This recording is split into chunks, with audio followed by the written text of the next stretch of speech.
The Stonehearted Princess, an EA Bro production from the mind of Levi Magnusson.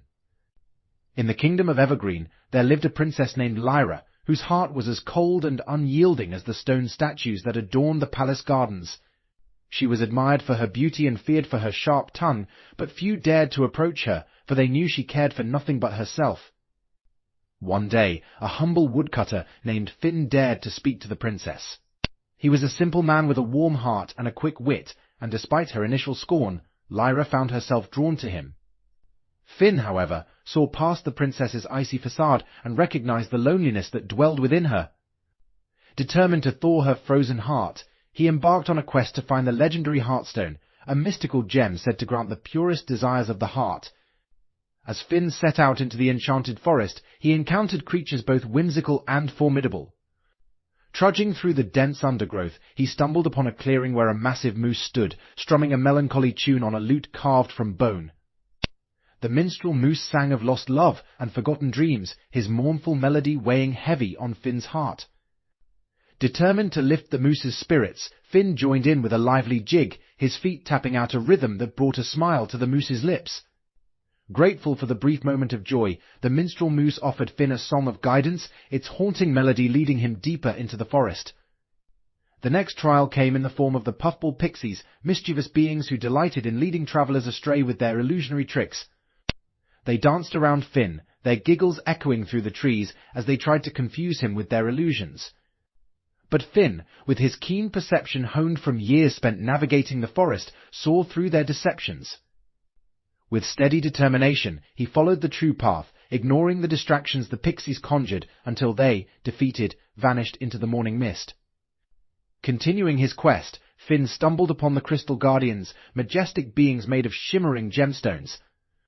Towering over him, they challenged him to prove his strength before allowing him to pass. With muscles honed from years of manual labor, Finn accepted the challenge. He wrestled with the strongest of the Guardians, their crystalline forms clashing in a dazzling display of strength. Despite their formidable appearance, Finn's determination and resilience prevailed, and the Guardians, impressed by his resolve, stepped aside, allowing him to continue on his journey. Finally, deep in the heart of the forest, Finn was sure he had discovered the location of the Heartstone, hidden within a grove of ancient trees. But as he approached, he was met with a new challenge, a series of riddles guarding the precious gem. The first riddle, carved into the bark of an old oak tree, challenged Finn's intellect. I speak without a mouth and hear without ears. I have no body, but I come alive with wind. What am I? Finn pondered for a moment before a smile spread across his face. An echo, he exclaimed, realizing the answer. With a confident grin, he spoke the solution aloud, and the tree shimmered with approval, allowing him to pass. But the second riddle proved more challenging. Carved into the trunk of a towering pine, the riddle read, alive without breath, as cold as death, never thirsty, ever drinking, all in mail, never clinking.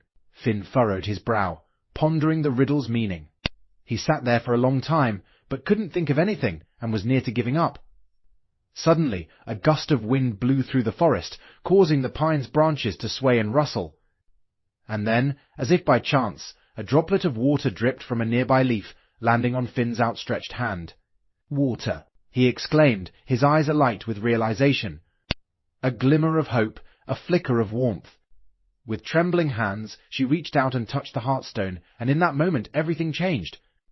The ice around Lyra's heart began to melt away, replaced by a flood of emotions she had long suppressed. Love, compassion, empathy all rushed in like a river breaking through a dam, overwhelming her with their intensity.